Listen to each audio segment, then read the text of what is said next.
एक बार एक नदी के किनारे नारियल का पेड़ लगा हुआ था। उस पर लगे नारियल को अपने पेड़ के सुंदर होने पर बहुत गर्व था। सबसे ऊंचाई पर बैठने का भी उसे बहुत मान था। इस कारण घमंड में चूर नारियल हमेशा ही नदी के पत्थर को तुच्छ पड़ा हुआ कहकर उसका अपमान करता रहता और कहता, हे पत्थर, तुम तो नीचे हमेशा बने रहते हो। एक जगह कोई भी आता है और तुमको कुचल कर चला जाता है और तुम कुछ भी नहीं कर पाते हो। तुम्हारी जिंदगी तो तुच्छ है। इससे अच्छा तो मैं हूँ जो पेड़ पर ऊपर रहता हूँ, मुझे कोई कुछ नहीं कर पाता। और हंसने लगता।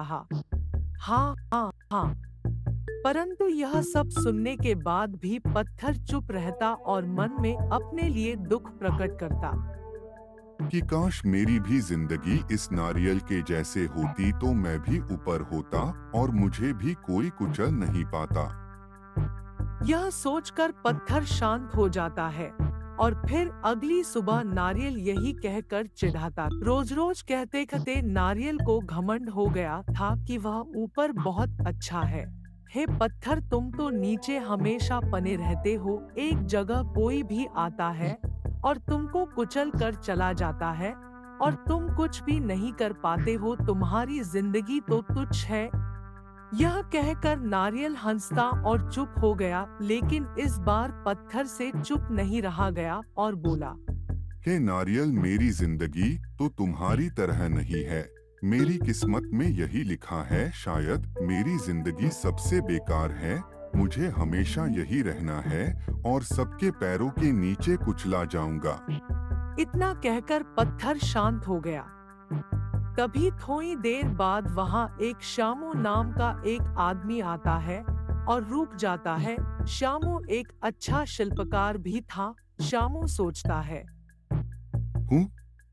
क्यों ना मैं इस पत्थर को मूर्ति बना दूं और इसकी स्थापना एक मंदिर में करवा दूं। लोग नदी में नहाकर यहीं पे पूजा अर्चना भी कर लेंगे। लोगों को दूर भी नहीं जाना पड़ेगा।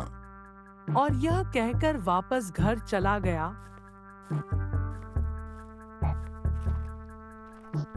और जब थोड़ी देर बाद घर पहुंचा तो अपनी पत्नी से कहा, ओ जी, सुनती हो, आज जब मैं नदी के किनारे नहाने गया तो वहाँ मैंने एक सुंदर पत्थर देखा।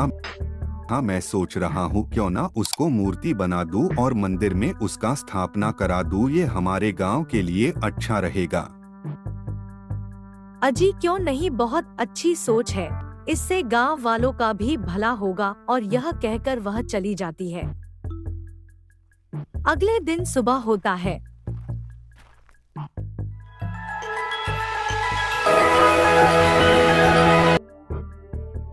और फिर श्यामू अपना थैला लेकर नदी की ओर चल देता है।